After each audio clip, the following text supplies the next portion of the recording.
Now to a bit of a rare story. The head of Australia's Cyber Defence Centre has been hosting her US counterpart for important talks here in Canberra. Abby Bradshaw is the head of the Cyber Security Centre within the intelligence agency, the Australian Signals Directorate. Late yesterday, Sky News was given rare access into the protected operations area of ASD. And I sat down with Abby Bradshaw and Brandon Wales, who's Executive Director of the United States Cybersecurity and Infrastructure Security Agency, known as CISA. Abby Bradshaw, Brandon Wales, great to see you both. Thanks for joining me on Sky News. Can I ask you, Abby, to set the scene for our viewers, how important is the Five Eyes relationship, and particularly with the United States, in terms of ensuring our cyber defence? Yeah, well, it's critically important, and in particular, of course, the Five Eyes in the US are probably the most consequential relationships that we have for national security. When it comes to cyber, the distributed nature of networks and even attack regimes means that a combined effort is more likely to reveal the components or constituent parts of the method of attack being used by any sort of threat actor. And of course, when it comes to the US, Australia has had a long 80-year history, in fact, of intelligence and cybersecurity relationship. Yeah, it is a long relationship across many fields. And Brandon Wales, welcome to Australia. What's the biggest threat to our democracies, and what keeps you up at night in that sense?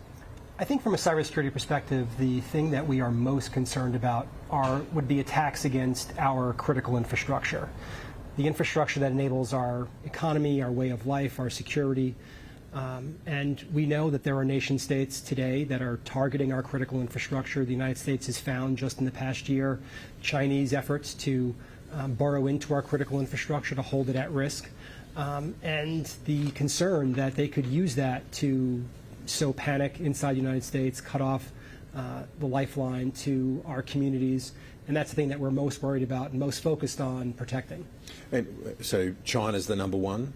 I would say from a cybersecurity perspective, the threat posed by China dwarfs that of all of our other competitors. And the critical infrastructure that we've seen targeted in the United States, is it a similar sort of theme to what we're facing here, Abby Bradshaw? Well, I think we've been raising and elevating the risk to critical infrastructure by both state-based actors and criminal cyber gangs now for at least 4 years. It's featured as the highest risk in our annual threat report. If you look at the impact, for example, on ports here in Australia only last year by what was probably a criminal actor, we know how disruptive a ransomware attack could be. And equally, you can look at global events, including in Russia's invasion of Ukraine, and see cyber attacks on critical infrastructure that have had incredible disruptive impacts. When we're talking about critical infrastructure, we think ports, we think energy systems. What else are you worried about in terms of where a malicious actor might be able to target, say, a soft spot in the United States? Yeah, I mean, I think critical infrastructure is nearly everything that enables our modern way of life, from our telecommunication networks that allow us to communicate, the energy infrastructure that moves our economy, the transportation hubs, ports, rail, aviation, hospitals, water facilities, and I think we have seen targeting of nearly all of that critical infrastructure from either nation states or criminal organizations. So they don't restrict themselves to one area. They're really trying everywhere they can. Absolutely. To undermine the United States and like-minded countries, yeah?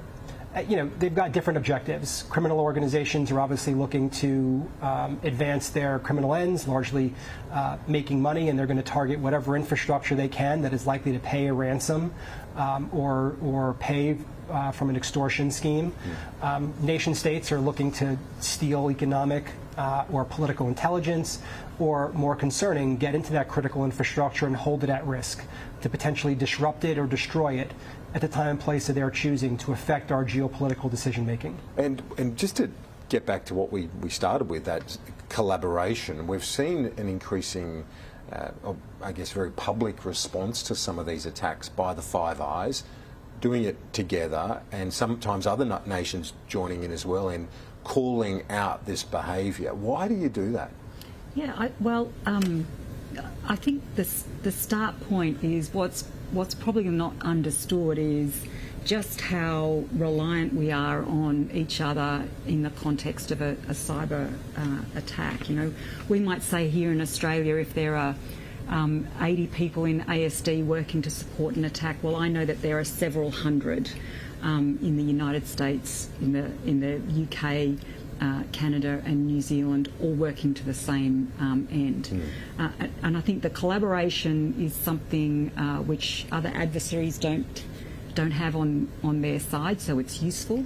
It's critical in the context of having that vital piece of information that you don't hold, which will facilitate an attribution.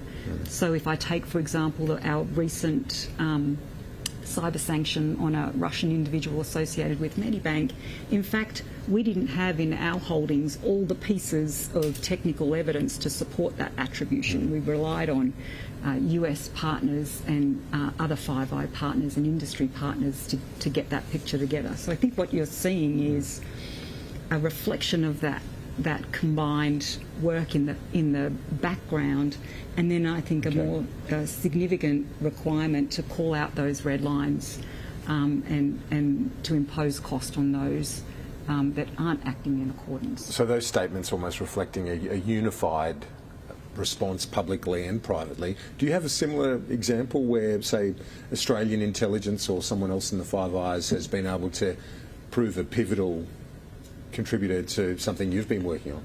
I think you can look at any major cybersecurity incident that we are facing, and there are going to be bits and pieces of it from partners around the world. And I think that reflects the global nature of the cyber ecosystem. It reflects the fact that these adversaries are targeting broadly, not just against any one country. It reflects the fact that much of this is a joint work between government and industry. And so almost every major incident that we have dealt with, there has been aspects of it that we have either received or provided to our international partners. The Five Eyes most critically, these are our closest partners in the world, but we have relationships with 150 countries, computer emergency response teams or CERTs, where we're sharing information proactively in order to help improve and enhance the overall security of the global ecosystem. We spoke about the threat from China.